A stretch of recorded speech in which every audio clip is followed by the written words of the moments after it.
Wow.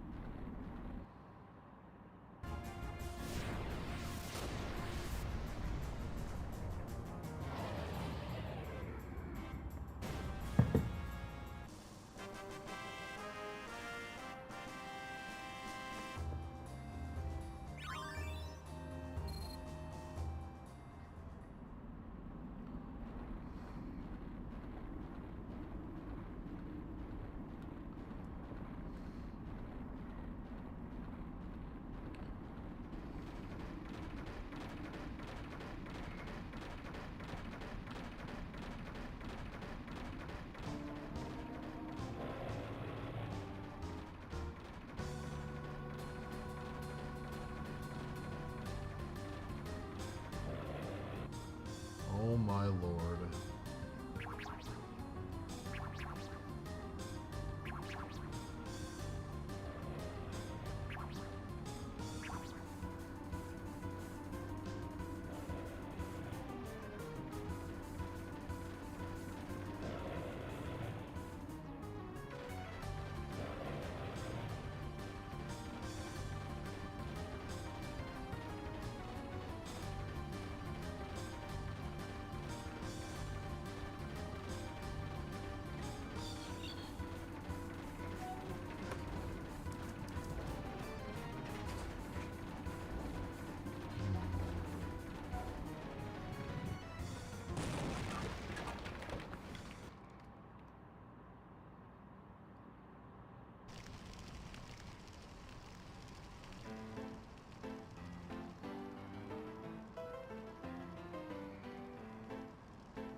Hello.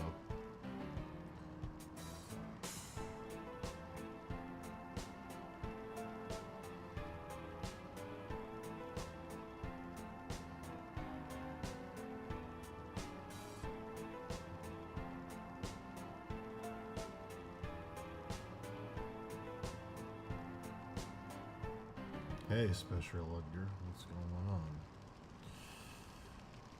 Oh, let me save this and close this. We're not working on this guy today.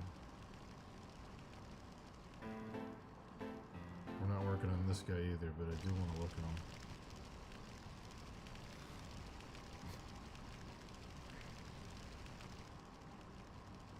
Thank you, Special Edgar.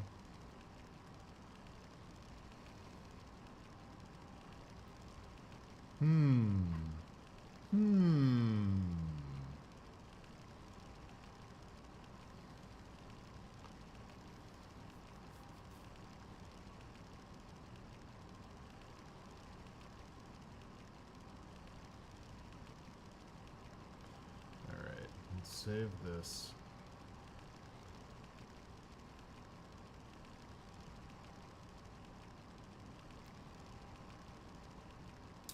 I do want to work on this one today, but I really shouldn't. I should really finish this Elden Ring painting.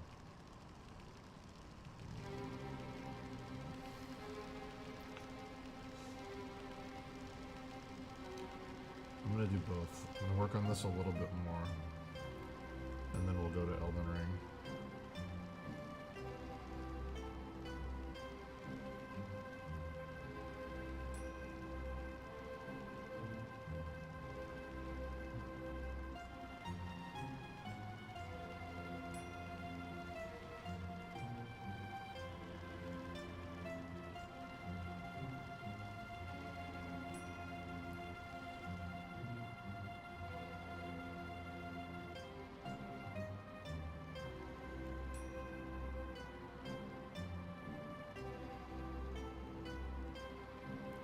How many hours left in Elden Ring? I have no idea. You're asking the wrong person. I think if I did nothing but the Elden Ring piece, I could finish it in 10 days. I think. If I did nothing but that.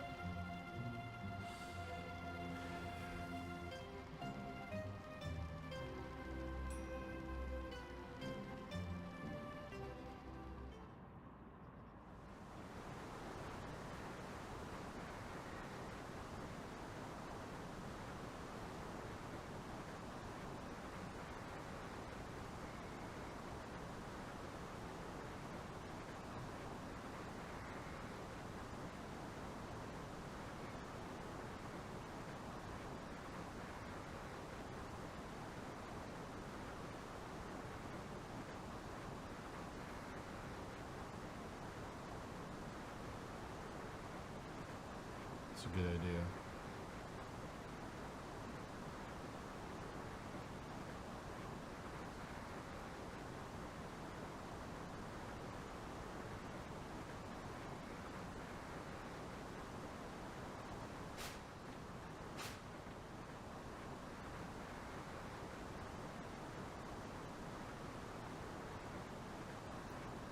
I absolutely have diminishing returns on the detail renderings.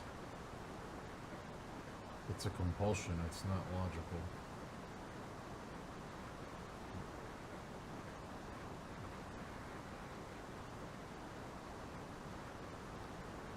It's about getting it done enough that you don't notice the unfinished parts when they print at scale. So on a 24 by 36 print, everything has to look the same level of done.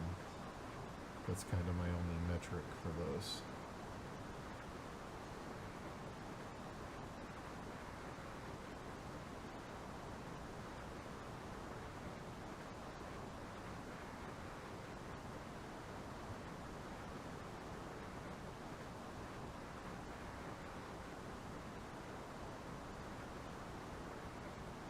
Oh my god, it's Ramu.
This part of the game is dope. You see the full 3D rendering of the old Yoshitaka Amano Atomos artwork.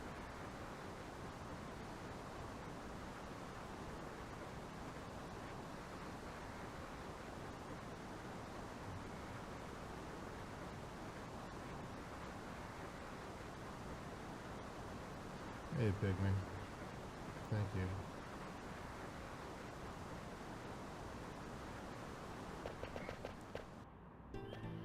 There's an anime deep cut reference in this design. I doubt anyone will find it though.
What's up, Miguel?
That is Final Fantasy IX.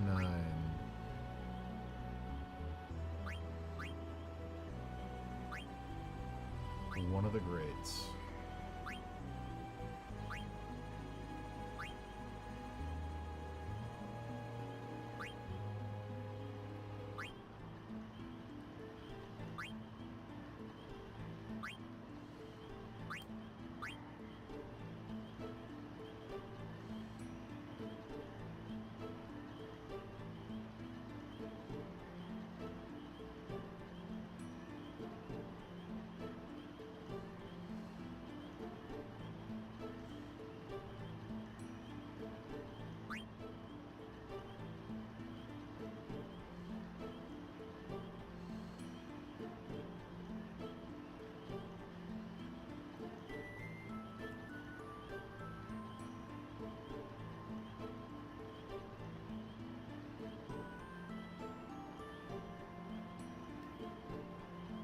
Hey, what's up, Maddie? Good to see you.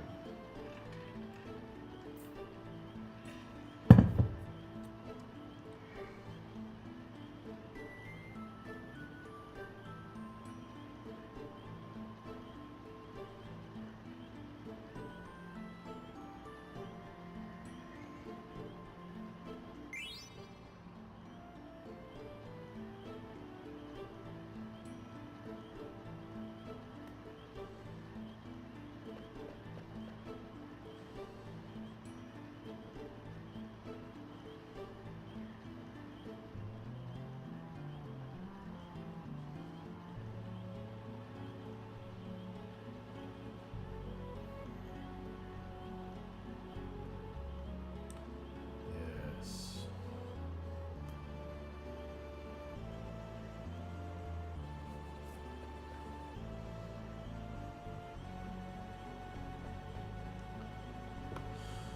Oh.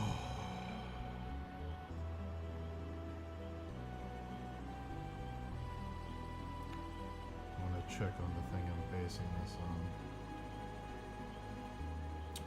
on. Maddie, these are personal pieces. I'm trying to draw what I thought the sprites, like this trying to draw what I thought the sprites from the original Zelda game looked like when I was a kid.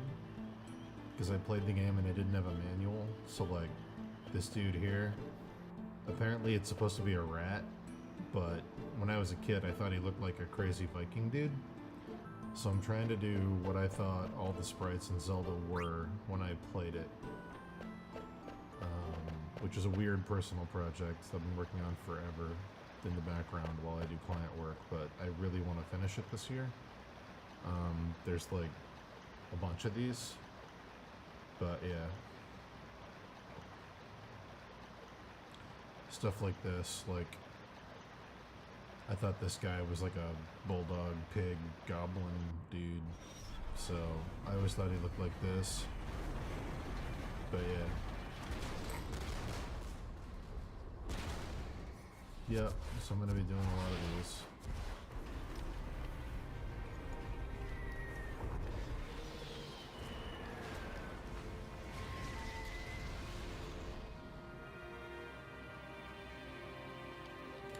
I didn't know there was a misread sprite subreddit. That's fucking awesome. That's rad.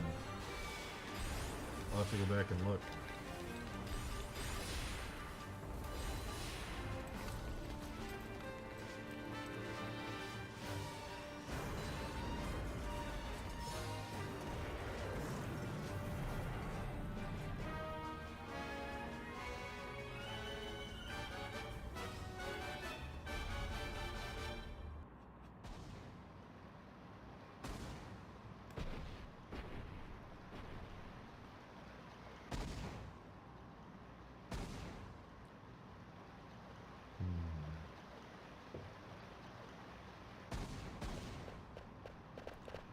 Getting rid of this. Here we go. I fucking love this cinematic. This Yoshitaka Amano design, the big open mouth gate thing, is so cool.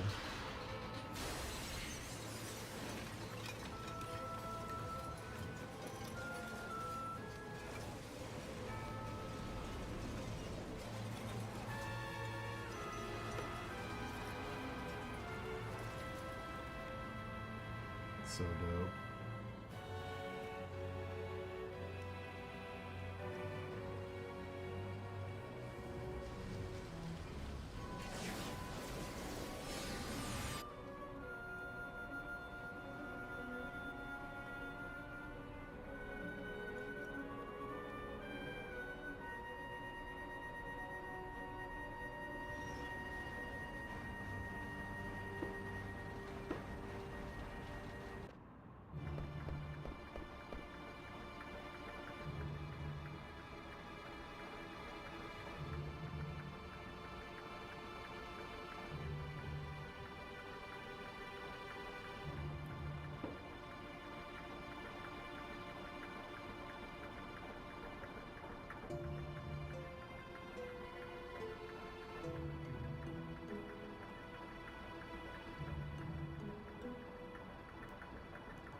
Oh no.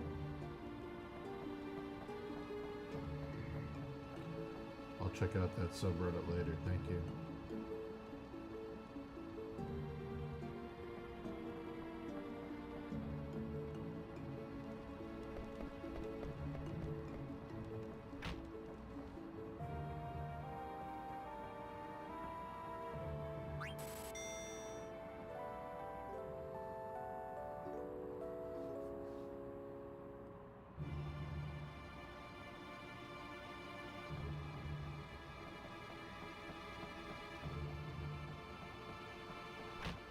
There's a ton. I've done a ton of these. Like, a ton.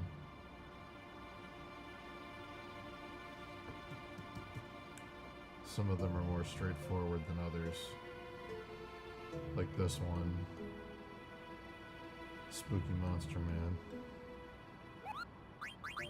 Big four-eyed bat, you know? I don't know. Listen. We're trying.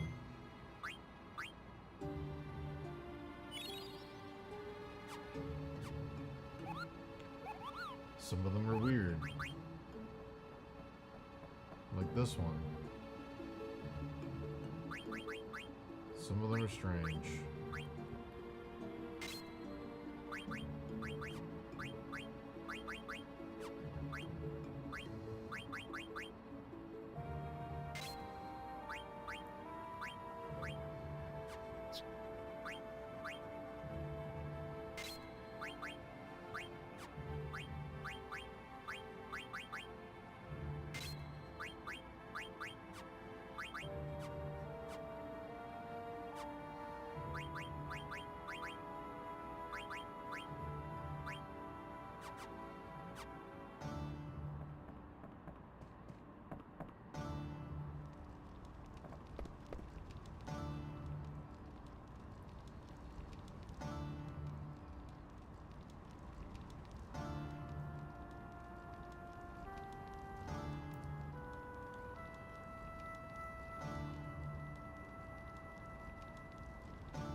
Some of them are extremely straightforward. Like this one. Wow. Pretty straightforward. Look at that. It's so straightforward.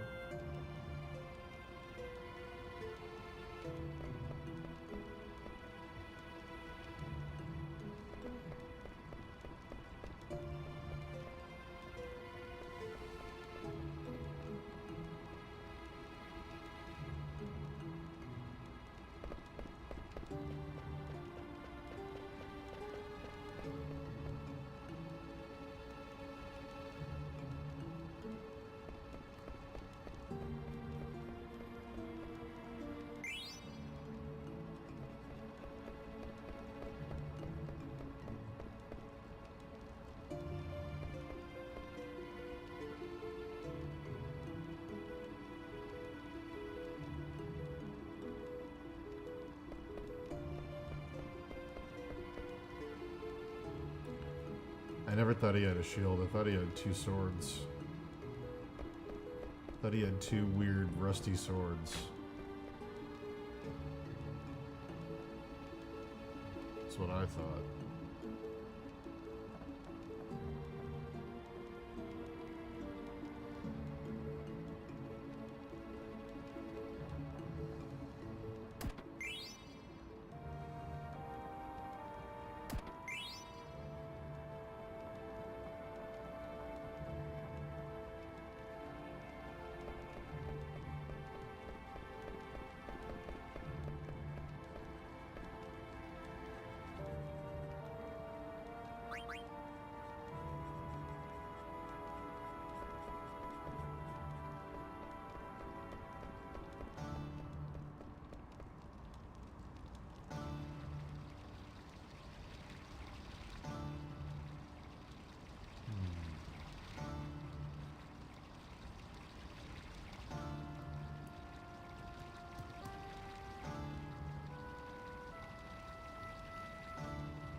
gotta switch back to Elden Ring soon.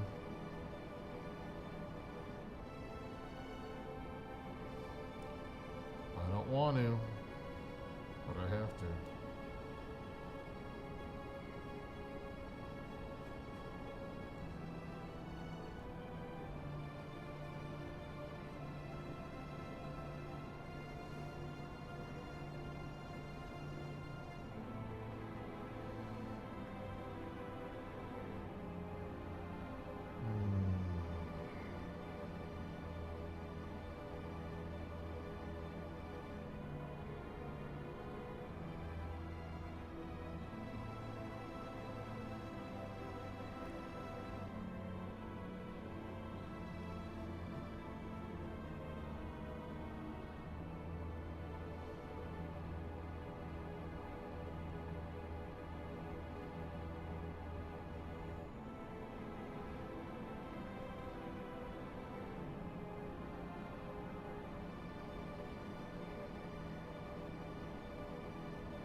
Congratulations.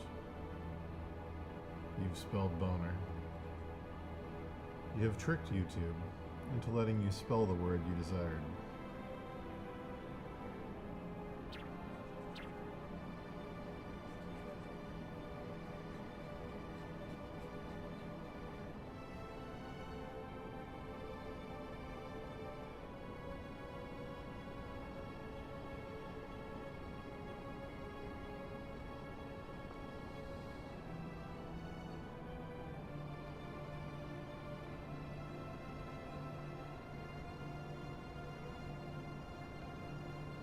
Of course it's censored.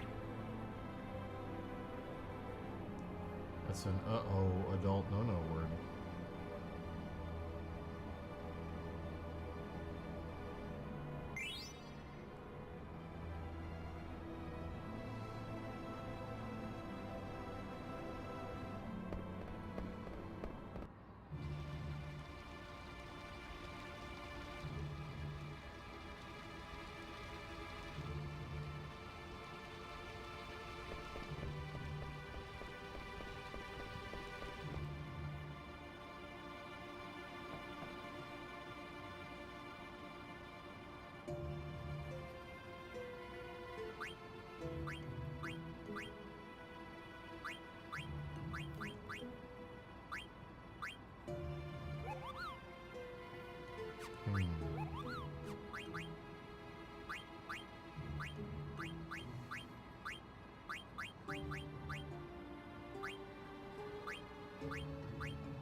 this is not CSP yet.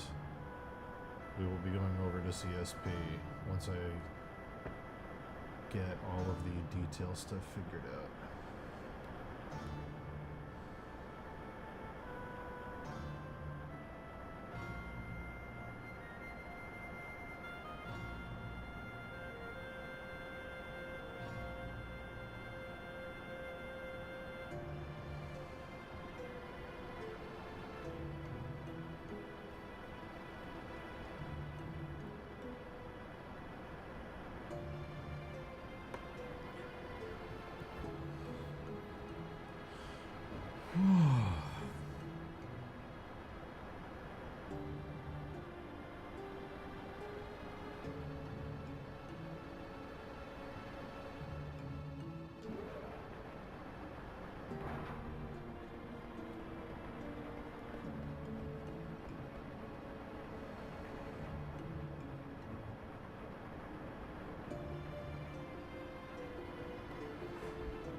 This is Creative Cloud.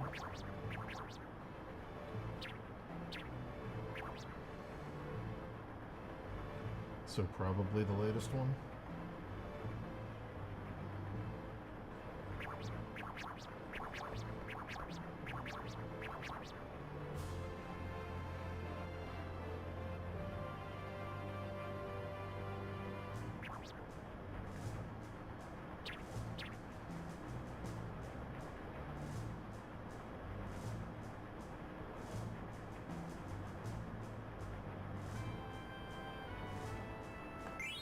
What would be a pay rate?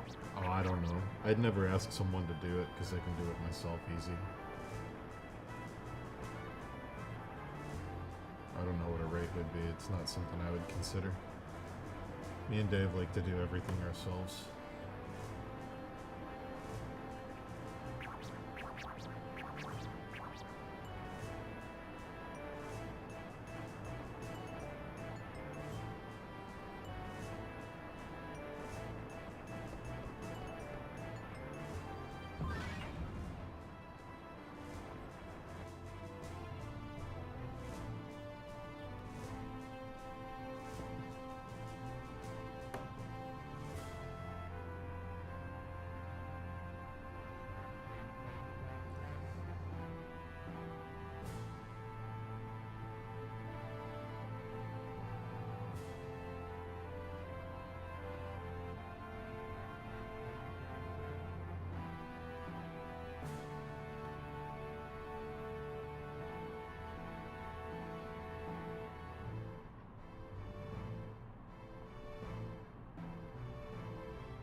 It's one of those things where if I gave somebody a rate to keep my profit margin on the book where I need it, I'd have to give them a rate that's so low that I wouldn't feel like comfortable giving them that low rate.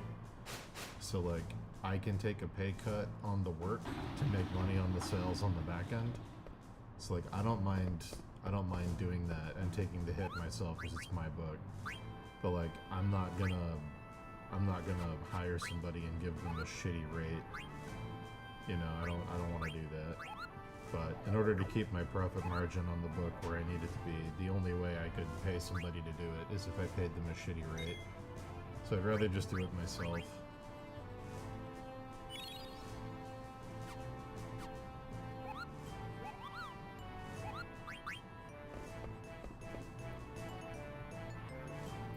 Especially now that printing the books is going to cost astronomically more money. I just, yeah. Can't employ people.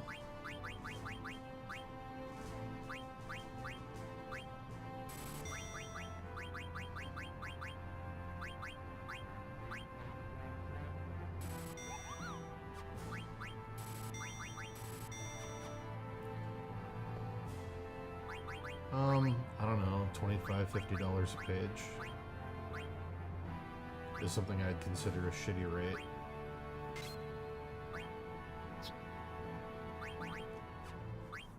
For a 350 page book.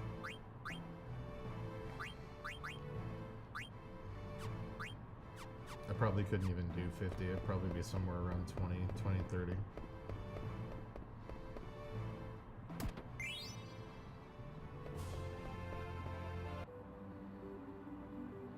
But like, that's why I'm not gonna hire somebody. It's a shitty rate.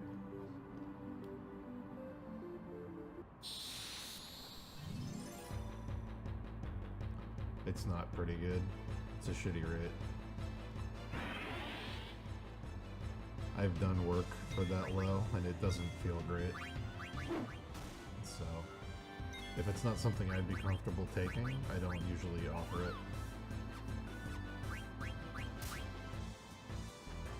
That's fine. Coloring the books, like making the book is the easiest part for me and Dave. Writing the book and getting all the scripts done and making sure everything works in text is the hard part. Actually making the book, me and Dave can do in a couple months. Like, we could do the whole thing. If it's a 350-page book, we could do the whole thing in a summer. You know?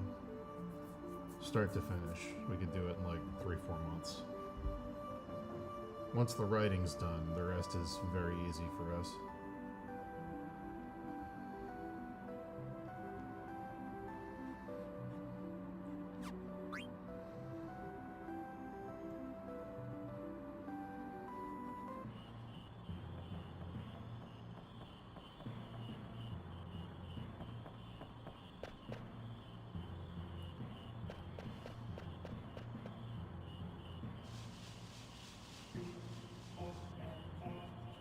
The other thing is like, if I paid somebody to color the book, it feels like their name should probably be in the book, because if it wasn't, that would build resentment, and it would feel like a lie, because they worked on it. And like, me and Dave kind of want our names to be the only names in the book, because like, we own this thing.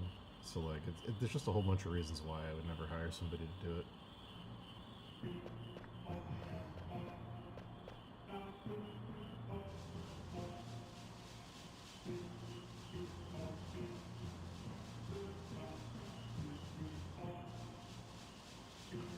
I only hire out to people for, sometimes when I get big batch orders of freelance, like miniatures companies or something that are like, you know, do 50 of these things and we need them in like a month. I'll hire out to people I know that are fast painters, and like, I'll do all the sketches and then I'll let them render it up, and then I'll do finishing touches and I'll split the money with them. Like, I do stuff like that.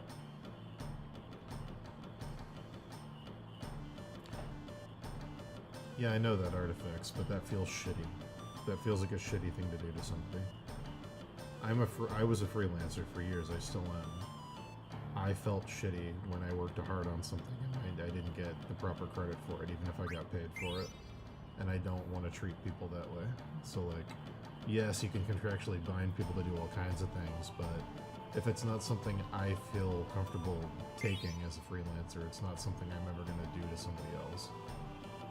I don't like that. It's uncomfortable. It builds resentment.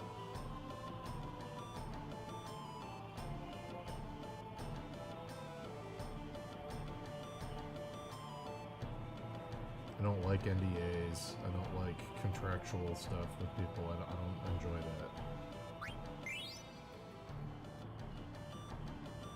Okay, well that's good. I'm not hiring anybody. I've answered the question. I'm not hiring anyone. I've given you my reasons. You can disagree with me. That's completely fine.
For a comic that's a comedy comic, the writing has to be perfect. Because if the jokes don't land and the structure doesn't work, it's not funny.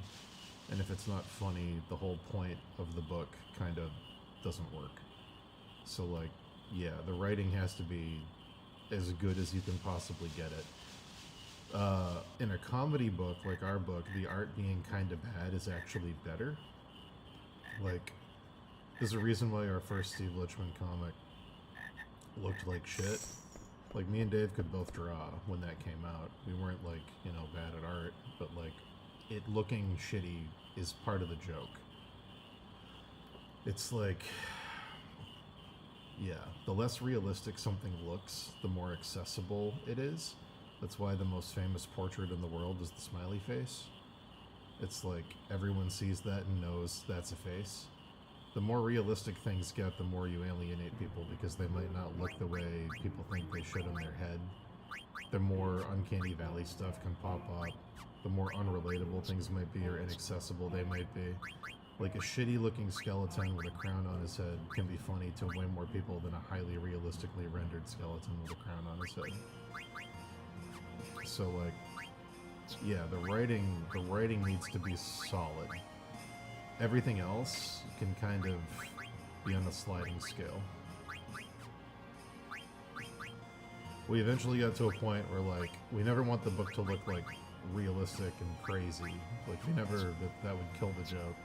We got to a place where the style Dave's using in it now is kind of like, if you freeze framed like a cartoon, it kind of looks like cells from an animation, which I think works. But I don't think we would ever go more realistic than that, unless it's for emphasis for a joke. Like if we go into an alternate universe or like a future where everything's cool, you can make their drawings more realistic to juxtapose the shittiness and make it all funnier. That's really what it's about though, like most comedy in comics is juxtaposition.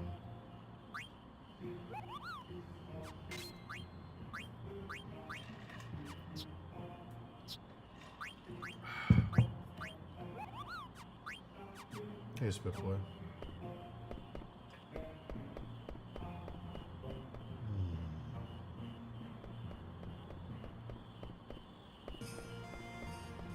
Yeah, the writing has to be on point. In purely action comics, you need just enough writing to make people care about the characters, and you need really cool art to showcase the action. Like, that's what gets people in for that type of stuff. But for comedy and romance, it's like 90% writing.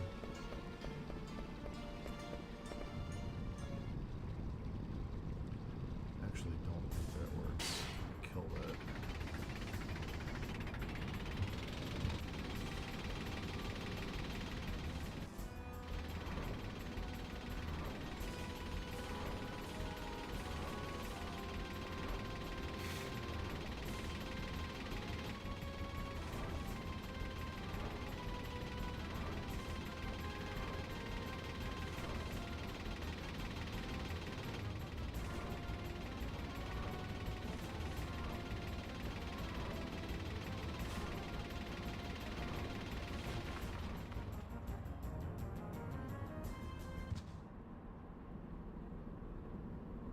Wow.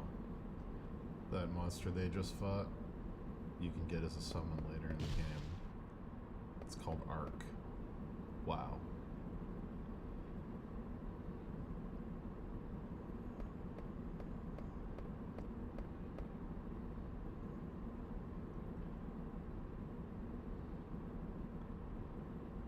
You get it by combining 2 pumice stones. Oh.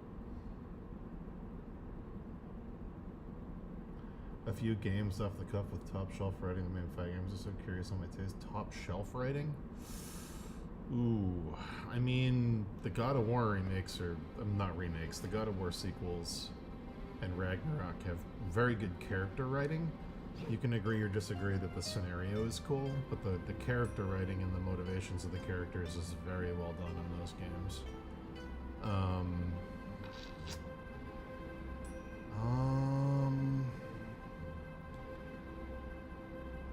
think The Last of Us 1 is pretty top tier for gaming in terms of writing. Last of Us 2, there's a bit too much going on in my opinion.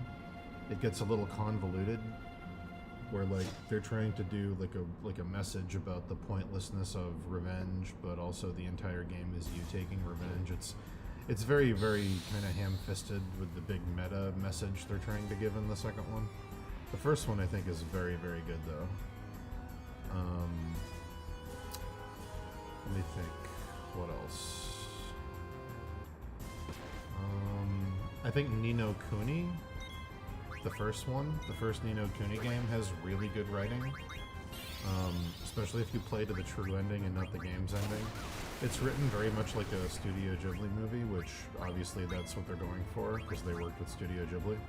But in terms of like being a fairy tale with stakes, and like, you know, characters with motivations, and telling a teachable, you know, lesson with a story, like a parable kind of thing. I think the writing in that game is very, very well done.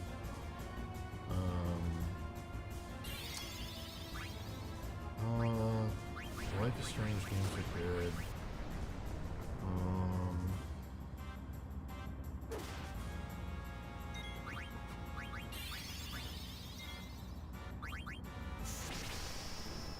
Let me think. In terms of writing.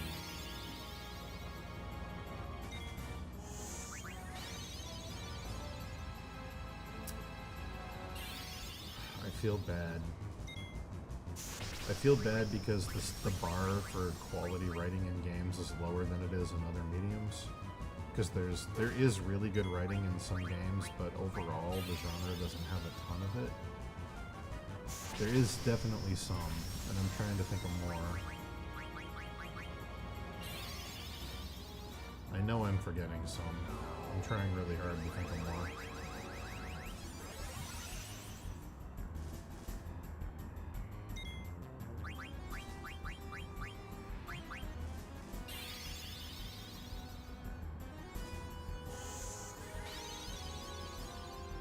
Oh, sorry, Baldur's Gate 3. Baldur's Gate 3 has incredible writing.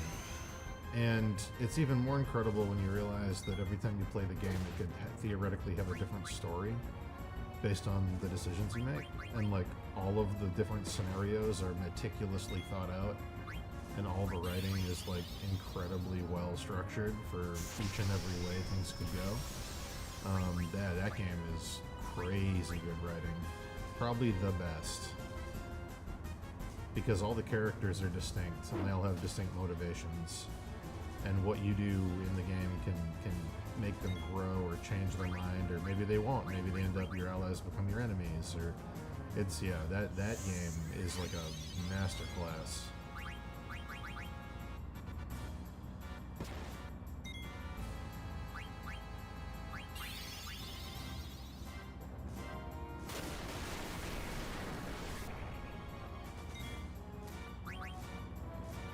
Yeah, I know that's the Doom quote.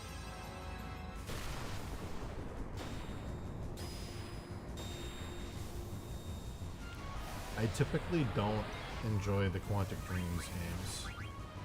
I know they're making Life is Strange into a No, not Life is Strange. I know they're making Beyond Two Souls into a show, and like, maybe it'll work better as a show. I personally really hated it.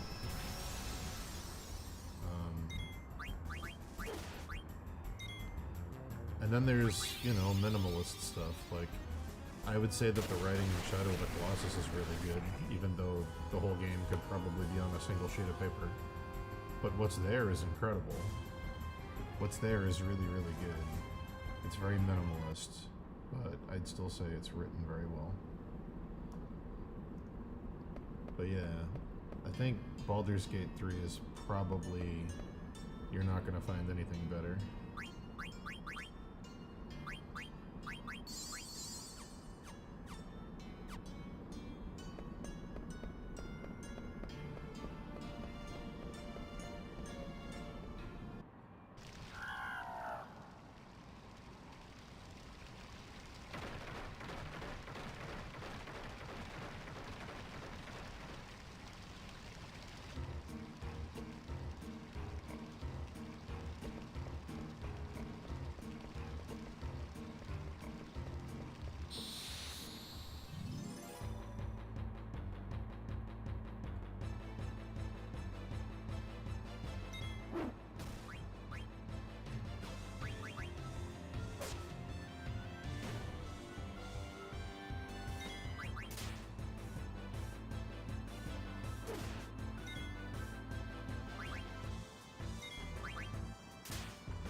Some of the writing in like Mass Effect 2 is pretty good.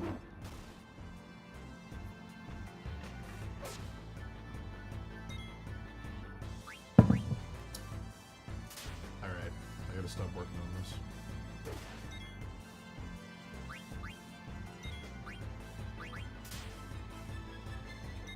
Baldur's Gate 3 is great, it has co-op, which is great, and it's a really good game to play with a significant other. Because there's a lot of, romancing. But, yeah.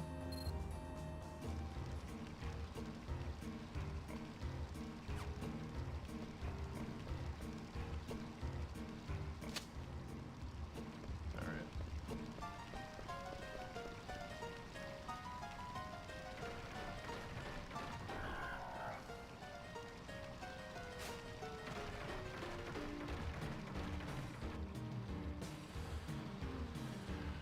I wonder what Bigger Fangs will look like on this.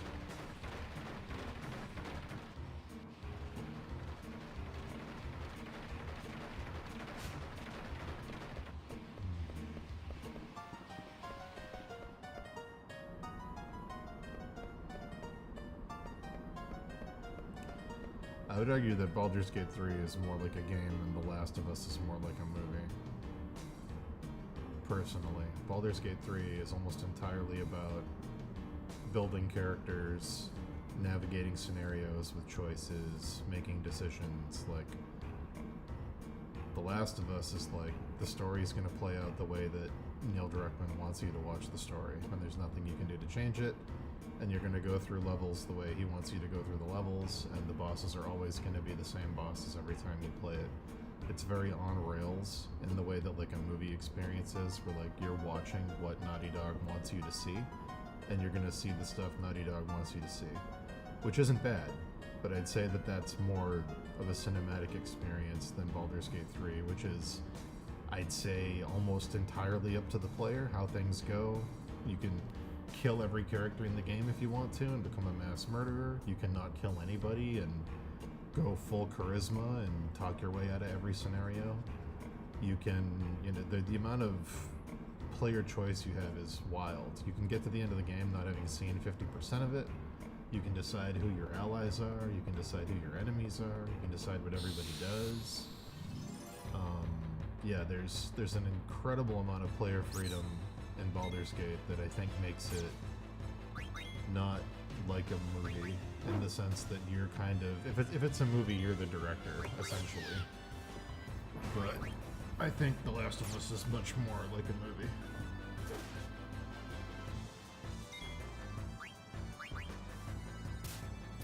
I think KOTOR is cool. I have fond memories of KOTOR. I think Mass Effect 1 is undercooked. I don't think there's enough there. I think there's a lot of really good ideas, but they didn't quite get enough out of it. I think Mass Effect 3, alternatively, is overcooked. I think they did too much, and they cut out a lot of the player freedom and choice, and a lot of stuff you do in 1 and 2 don't have a lot of good payoff. I don't think the resolution to the story is very good. I think 2 is the sweet spot for Mass Effect. It sort of like mirrors the Star Wars trilogy, where like the first one's good, but you can tell that they were kind of flying by the seat of their pants, and their special effects aren't quite as great yet. And then Empire Strikes Back is like a flawless, perfect movie, and then Return of the Jedi is like, it goes a little too far in a few places, and it's almost overdone. It's still good, like it's not bad, but it's, you know, the second one of the trilogy tends to be the strongest in a lot of cases. Yeah.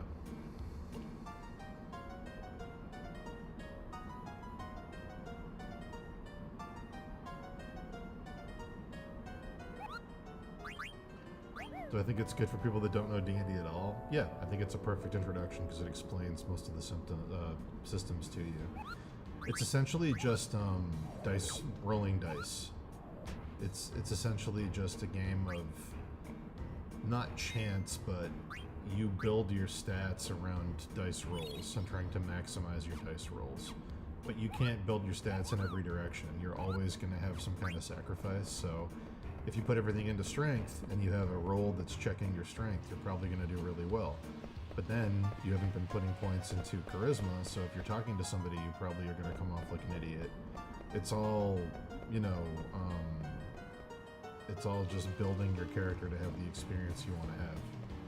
But everything is mechanically very easy because Baldur's Gate does all the heavy lifting for you. In D&D tabletop, you'd have to have your guides out, you'd have to be looking up things, you'd have to be doing the math in your head and trying to figure out what's happening with your, you know, guides and your books and your dungeon master. But with Baldur's Gate, all that stuff that happens in a D&D game that's difficult and math heavy, all that happens behind the scenes.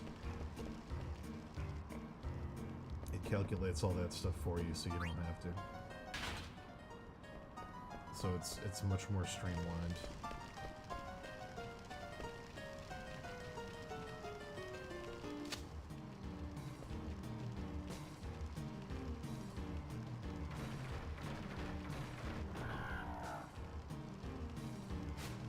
If you were playing D&D tabletop, you'd have to know all your modifiers. You'd have to remember them. You'd have to go, okay, I rolled a 10, plus I have a modifier that adds 4, plus my weapon adds 2, so it's, you know, 16. The game does all that for you. You don't have to keep track of that. It'll show you right on the screen, you know, before you attack somebody. You're going to roll this dice. You have this chance, this range. We're going to add these things to it. Here's your minimum, here's your maximum that you could get. So that's helpful.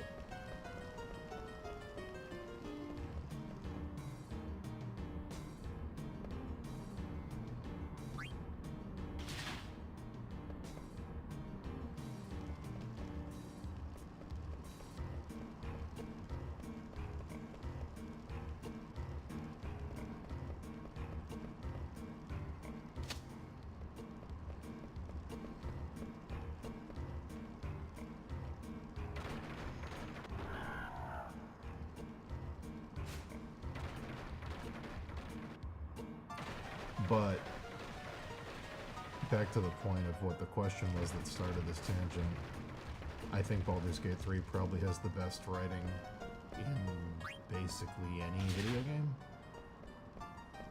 In terms of quality and sheer amount, it's pretty insane how good it is.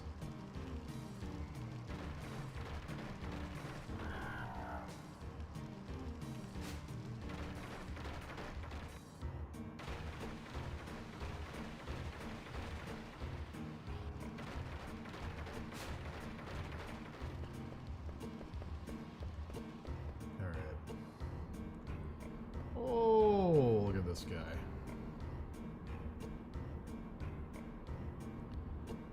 Wow. Close this. I'm feeling pretty good about this guy. This guy has gone through some major changes in the last, like, 48 hours. This guy was something else not too long ago. Oh my goodness.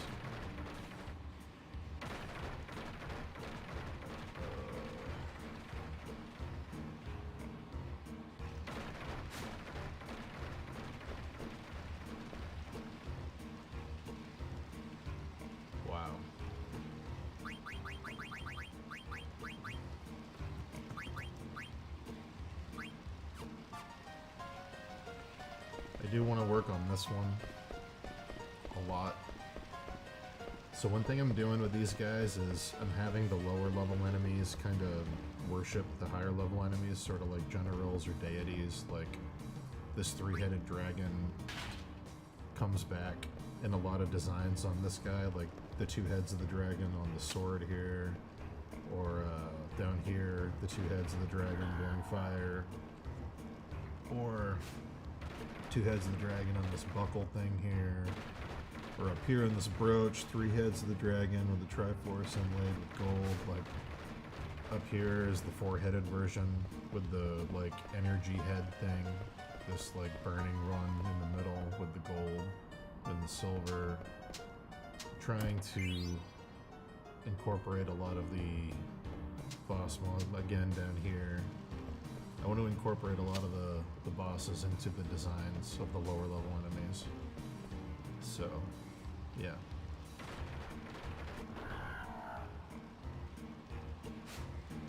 But anyway, feeling good. Gonna go ahead and close this. Save.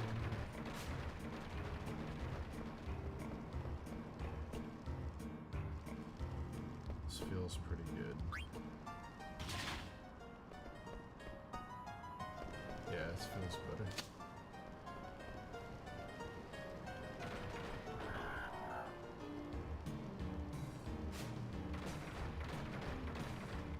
I might make this nose real quick before I wrap this up.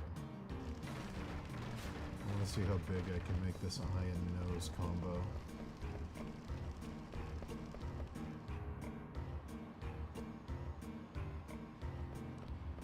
Because I ideally like it to be when it closes its mouth, it's a pig cyclops.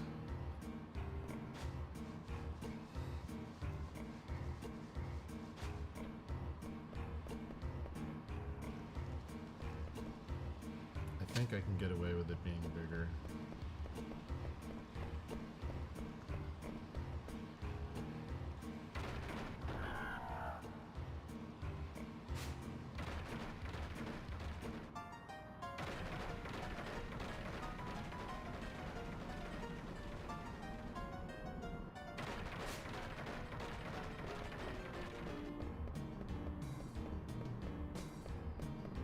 I think I can.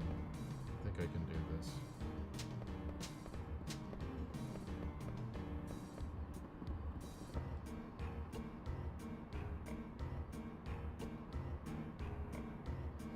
I gotta figure out if the smaller one looks better than the bigger one, though.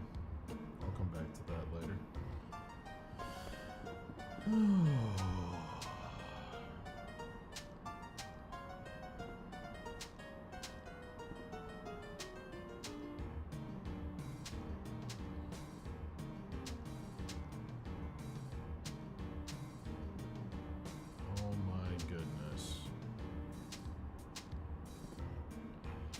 I want to look at these two next to each other real quick.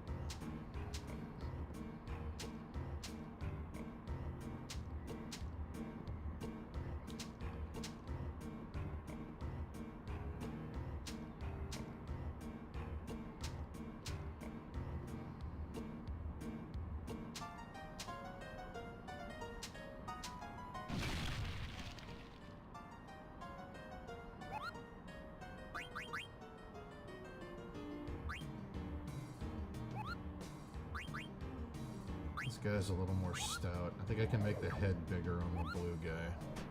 Yeah, I can. I can make the head bigger, for sure. I like the bigger head on the red one.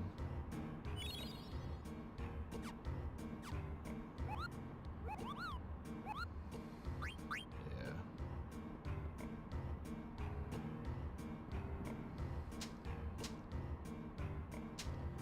Okay.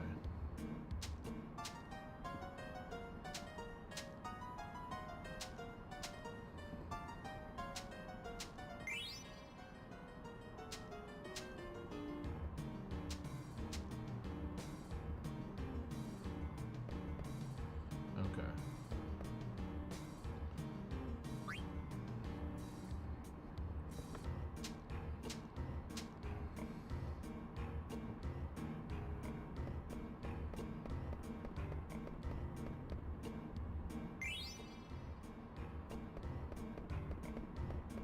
And then of course we've got, oh my god, it's a dinosaur.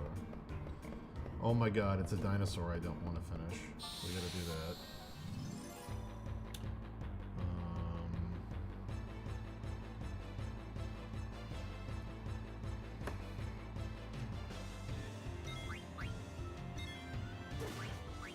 Oh boy.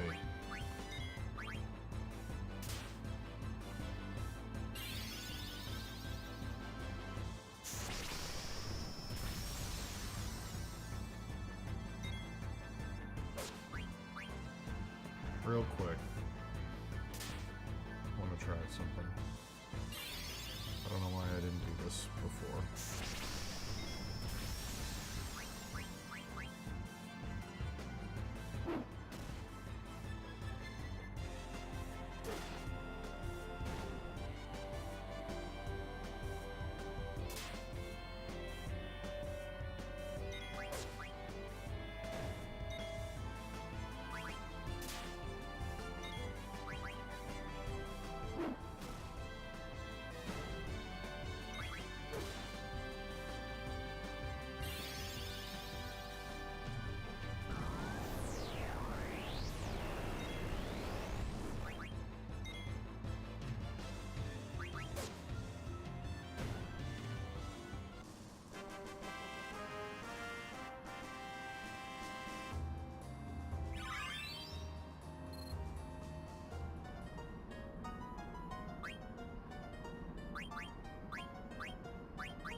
wonder if Two Eyes would be better than a Cyclops.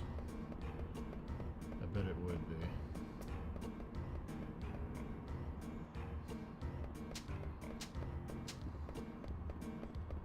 Oh, also...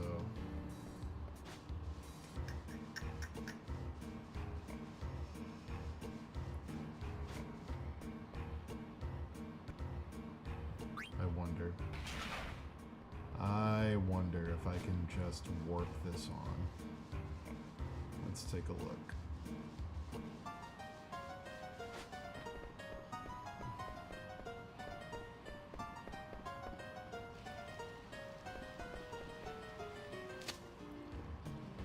I wonder, this would be dope if I could just warp this on. Because I want these two monsters to be built by the same culture.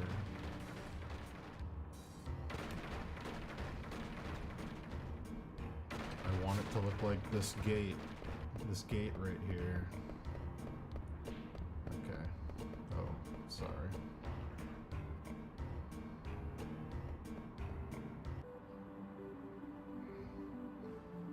I wonder if I can get away with this. This would be dope. This would be dope. Alright.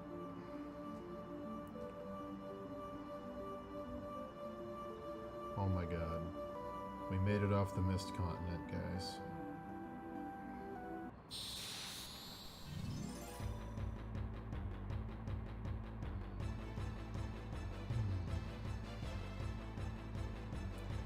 Thanks, buddy.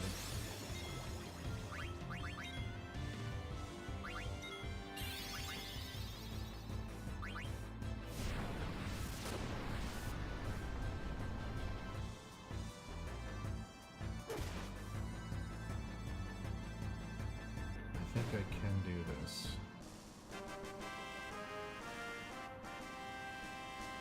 Which is kinda awesome if I can do this.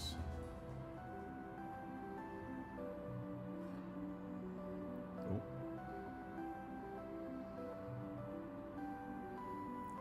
Do do do do do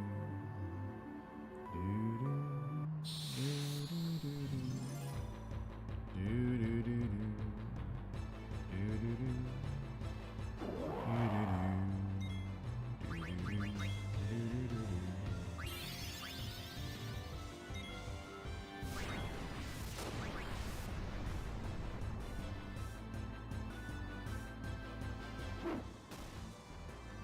Alright. Now the real challenge. Okay. Oh man.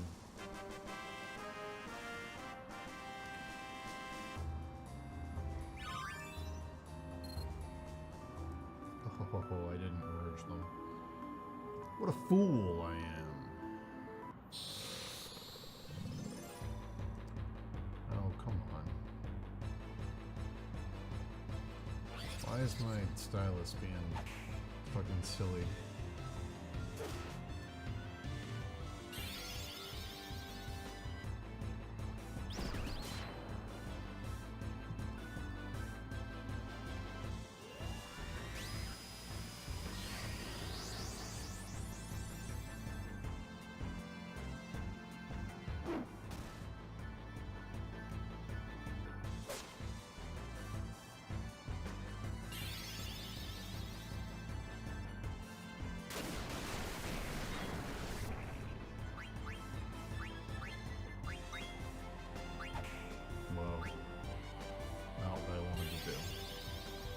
Let's try a multiply.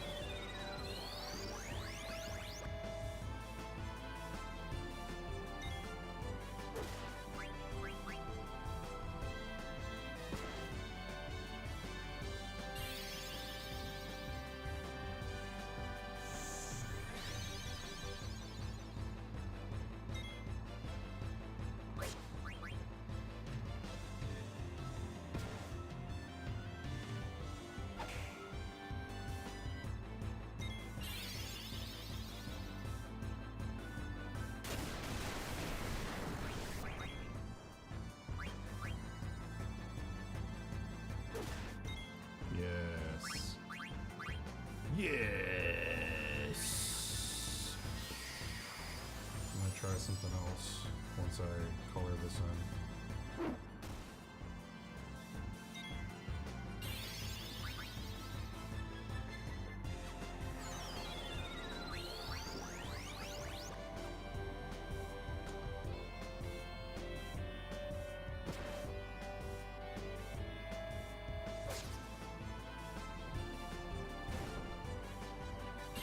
Hi, puppy. Hi, pup.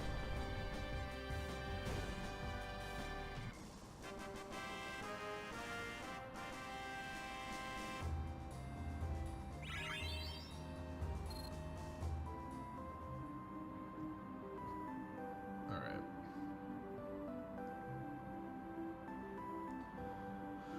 I don't hate that. Okay.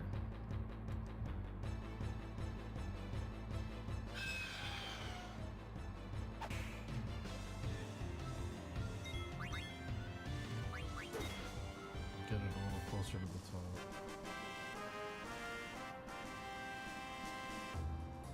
Eileen. What are you doing, Popola? You being a Popola?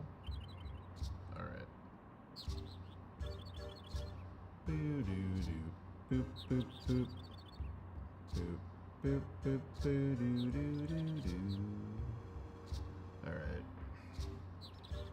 Now let me see if I can keep any of this nose tusk situation. I wouldn't mind keeping this if I can. I might not be able to. Let's take a look. Oh, that actually...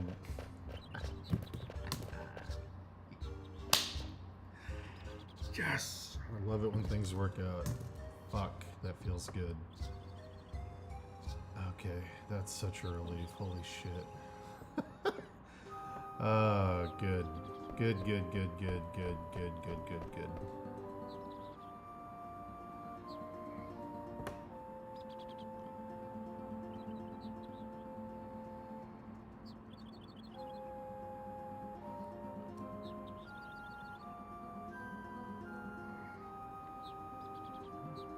Oh man, that's great. That's like almost exactly what I wanted.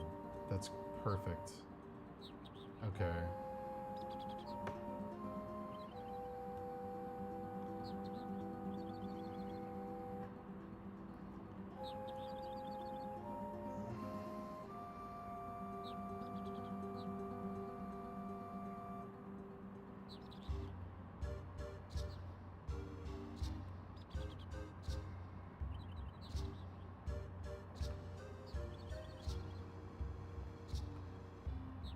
Oh, it feels good.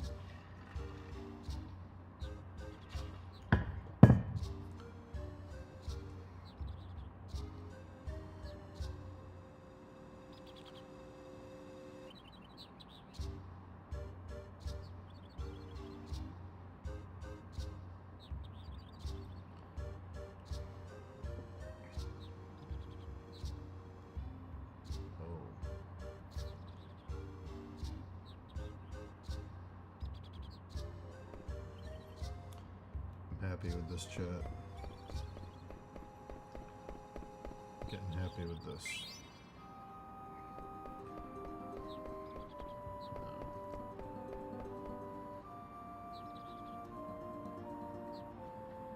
Render this underside real quick.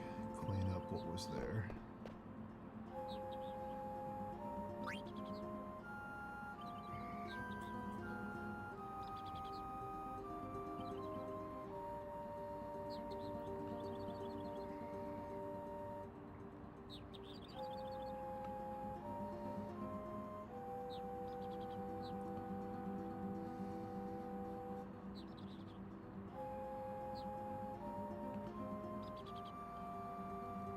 Holy ho.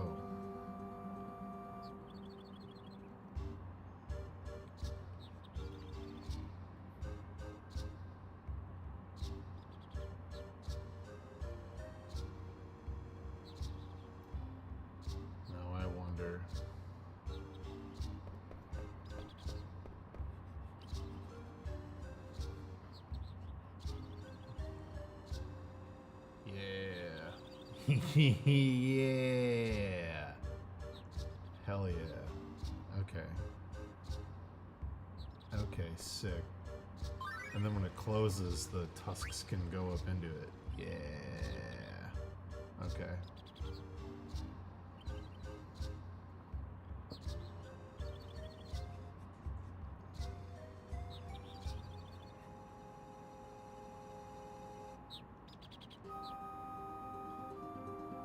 To quote the audiobook that me and Dave did.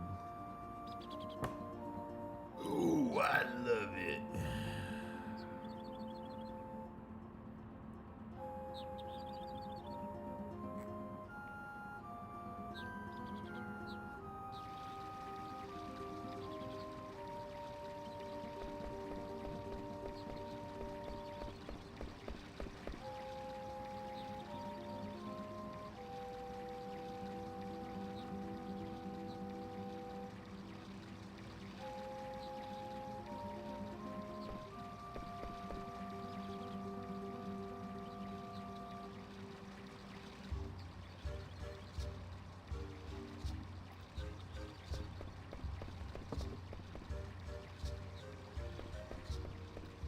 Listen, I wanted to work on Rykard today, but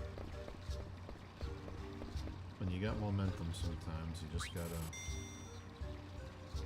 go with the flow.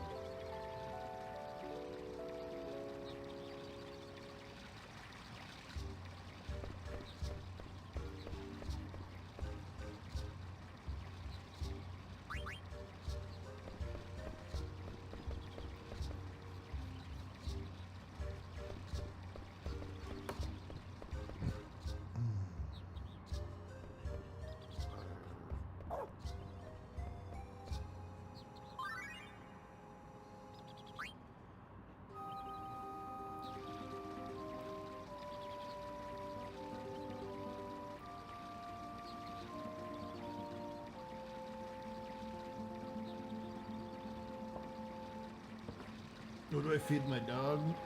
4 health dog formula. Chicken and rice. It's a high quality kibble. And then she also gets a ton of treats. She gets a lot of meat. She gets a lot of treats. So she's eating good.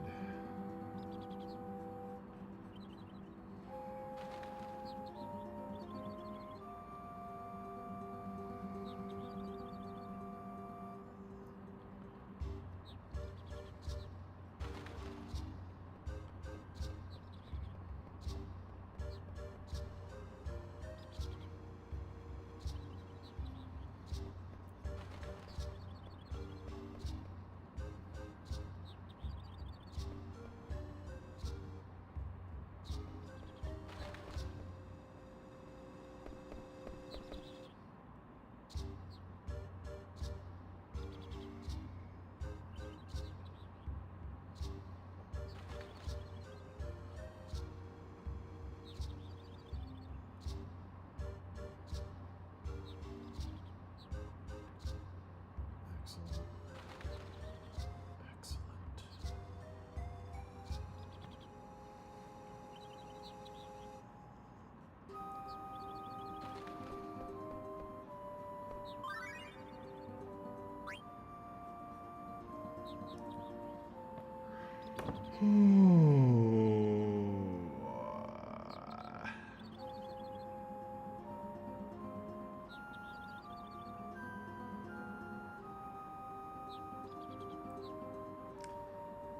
I'm very happy with this.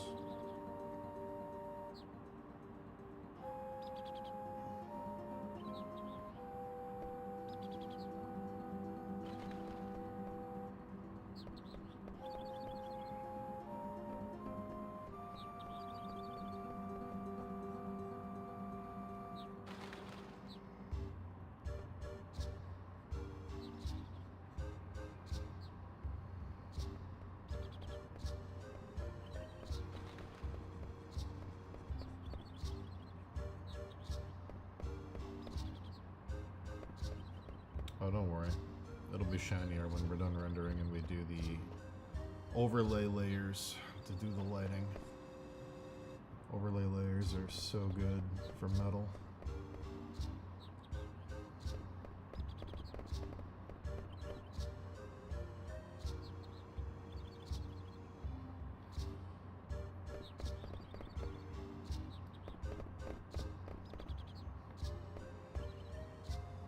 Let's see.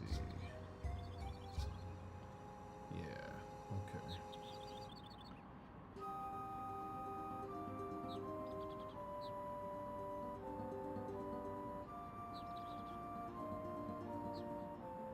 I have a very specific look I want to go for with the shininess of this metal. I've got a reference for it I'm going to use.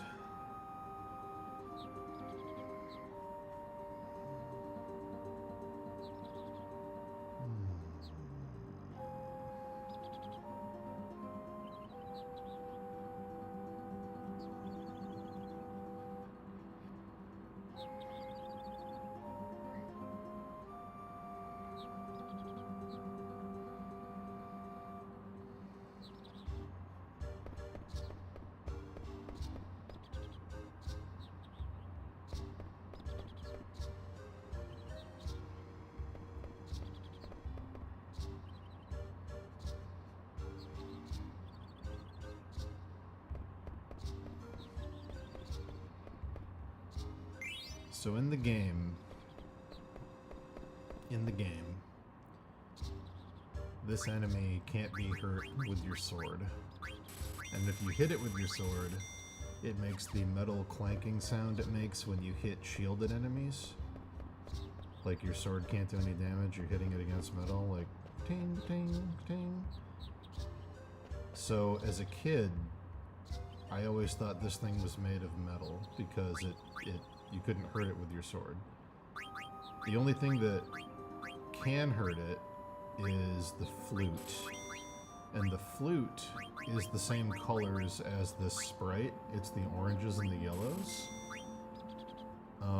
So as a kid, I thought that, like, this thing was made of metal, and playing the flute made the metal crack, like the frequency of the sound. Like, it was like, you know, whoever made the flute were the same people that made this metal creature. So I thought it was like a magical flute that could crack the metal because it had the same, like, frequency, or like was magically imbued to hurt this metal or something. The only thing that can hurt this thing is the sound of the flute in the game. But also, there's other metal creatures that are living suits of armor that are the same palette of the oranges and whites, called Armos, which are these guys, except they're yellow. There's a yellow version of them that are made of metal. So in my head as a kid, I thought that the same people that built the living statues built this... Sorry, the same people that built the living statues built this thing, and also made the flute. And I thought all that stuff was combined.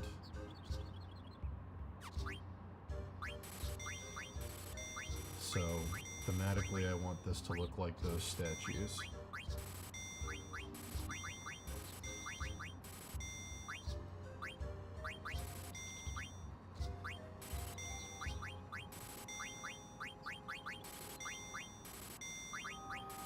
I don't know how I'm gonna post these online when they're done, because I want to explain all that stuff, and I'd have to, like, type it out.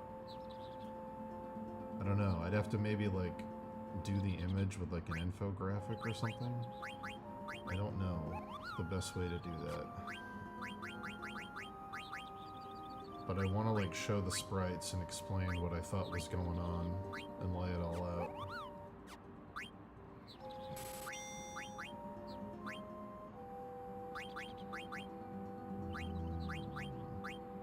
I don't care if people complain I got it wrong. The entire reason I'm doing this series is because I'm complaining that Nintendo got it wrong. My inner child wanted Zelda to look a different way, and it never got what it wanted, so now I have to do it myself.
It's almost time for me to go to the gym. What a travesty.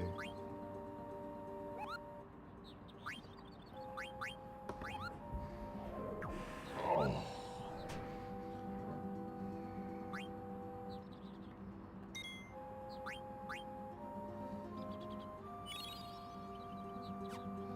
Yeah, Zelda 2. I'd like to do the bosses from Zelda 2 after this, if I ever finish this. The bosses from Zelda 2, like Horsehead and stuff. They're fucking sick. They're so cool.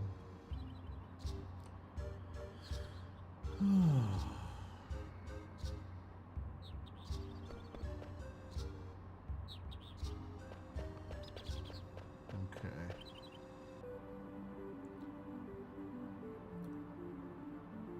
Now the player is going to go to Black Mage Village. And we're going to find out that Vivi is not alone.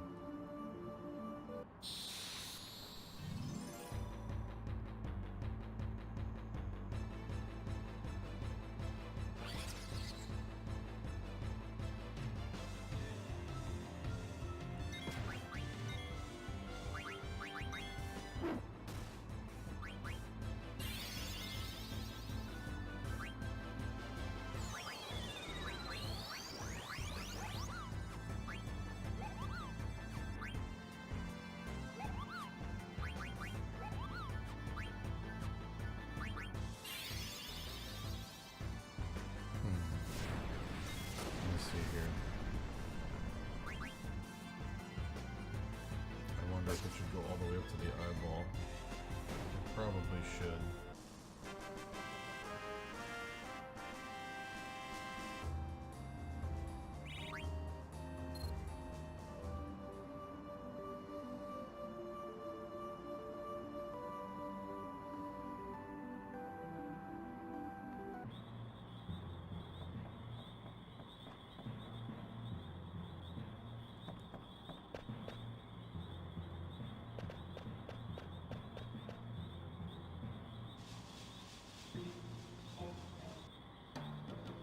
Let's see what I can do with some warping real quick.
Probably a bad idea.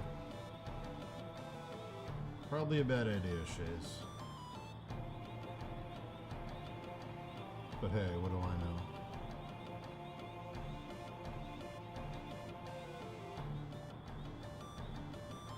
Did the Neil Gaiman thing go to court?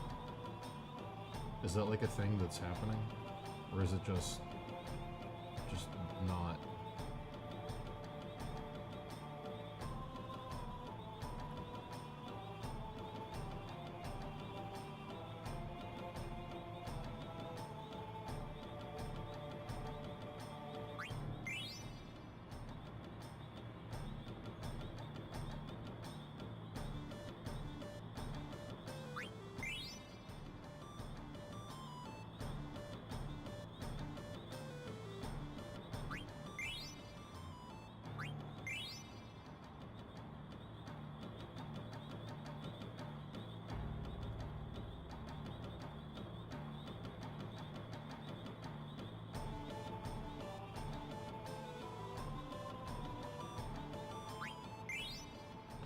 Is Netflix gonna make season 2 of Sandman? Or are they gonna do the Jonathan Majors thing Disney did and just cancel everything?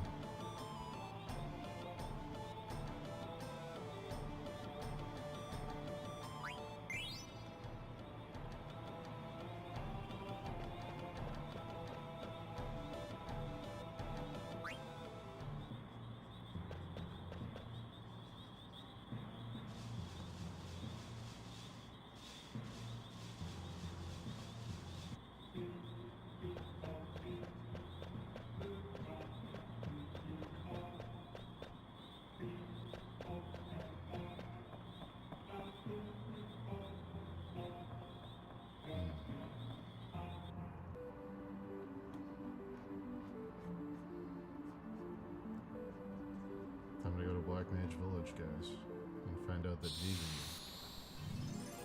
has a lifespan. Uh-oh.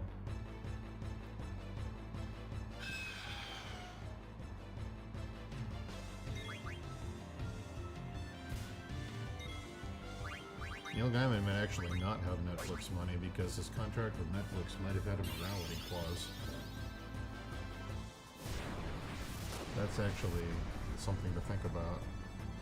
Most contracts nowadays have a morality clause that says if you get in legal trouble for doing shit like Neil Gaiman is accused of doing, you lose your contract and you have to pay back the money. I wonder.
Well, I think you have to sign those clauses. I don't think it's negotiable anymore after the amount of shit that's happened with different people. Pretty sure those are standard in contracts. I don't know when he signed to that deal. He's only worth 18 million? That seems low for Neil Gaiman. It seems very low. Between his book sales and his TV deals, that seems... Unless he lost a bunch already.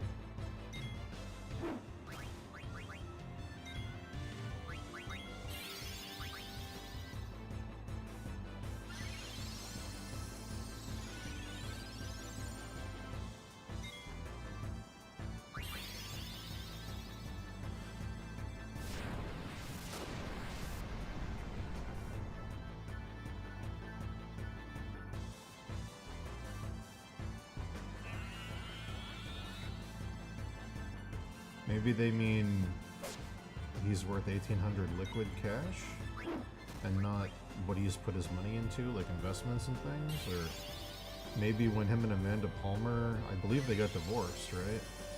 Maybe she took half? Maybe he was worth like 50 and she took like 25 or something? I don't know how many times he's been divorced, actually. It might be more than once. That could be it. I'm gonna go with that.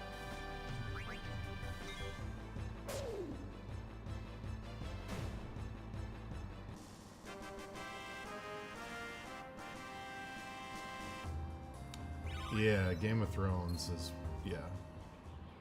I saw that he said Winds of Winter is almost done. Officially. Which is fucking wild if that's finally coming out after 14 years or however long it's been.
I don't know that story.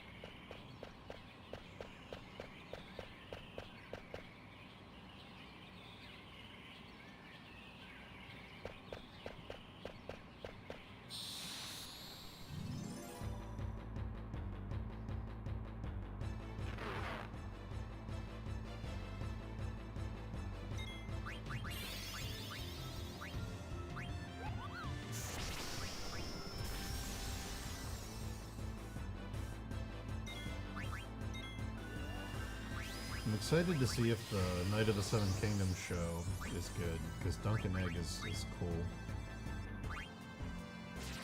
It's a show that could be good. They don't fuck it up.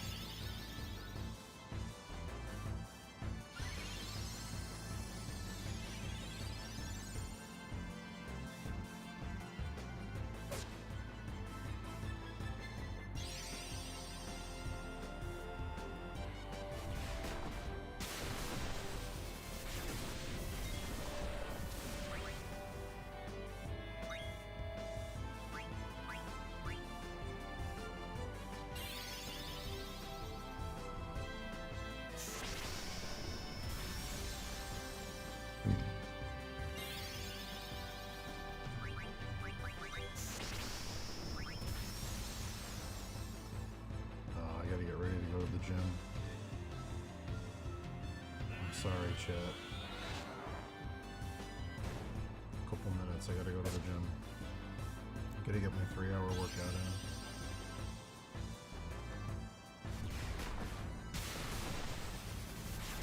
I'm actually extremely happy how this is coming out.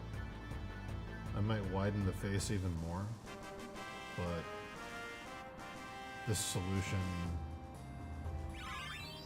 worked out better than I hoped it would.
Was it? I'll show you in just a second.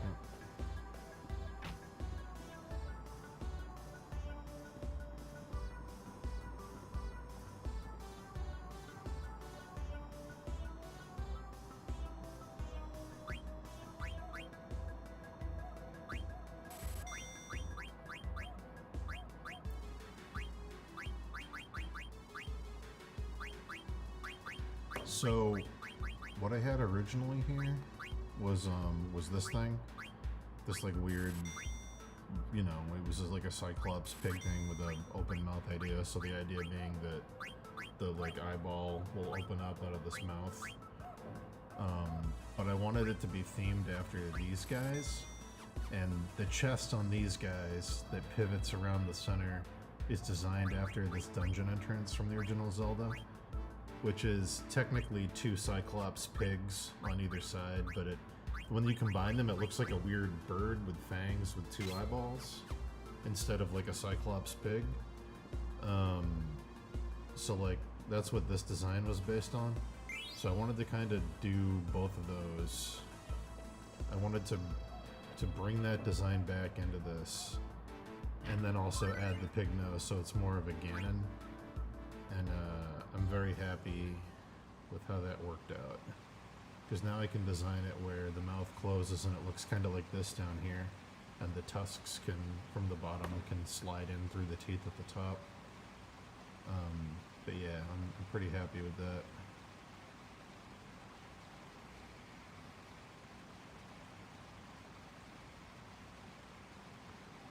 I want to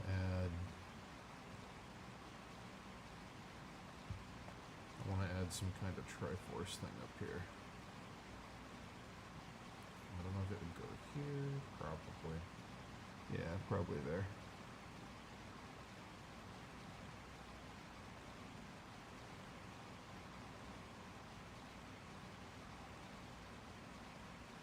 Yeah, I want it to kind of look like a mouth and also eyelashes, because this thing in the center of the furnace is clearly an eyeball, but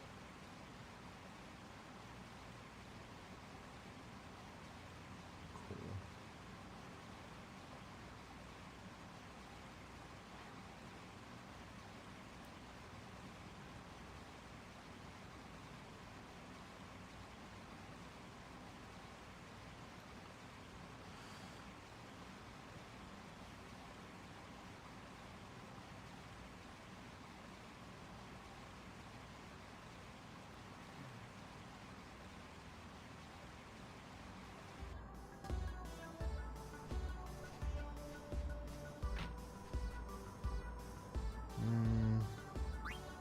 I think what I want to do with it is make it rounder.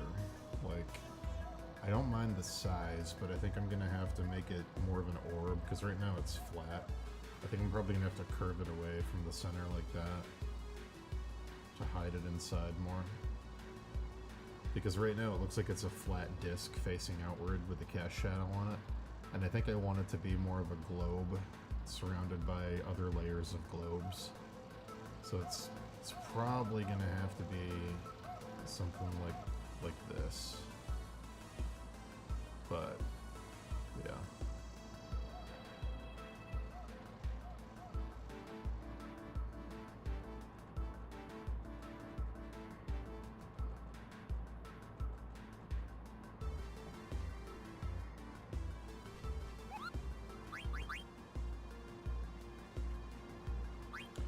The whole idea of this thing is it's a living furnace. It's Ganon's power animating this structure, this like construct. So that's why it's got fire coming out of the sides of it. Is I wanted it to be like a big engine, a big furnace engine thing that's also cycloptic and also, you know, themed on these guys. So, yeah.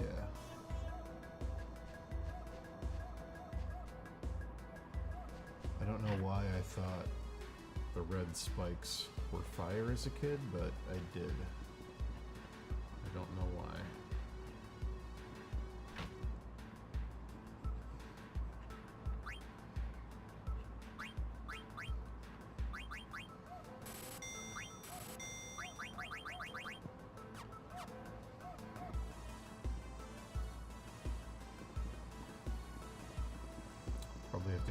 harsher shadow on that. That's okay though.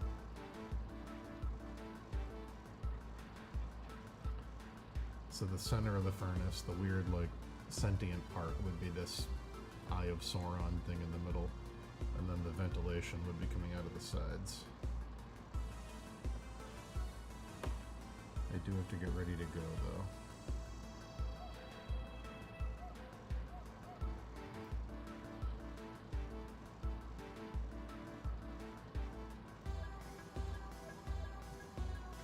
Alright.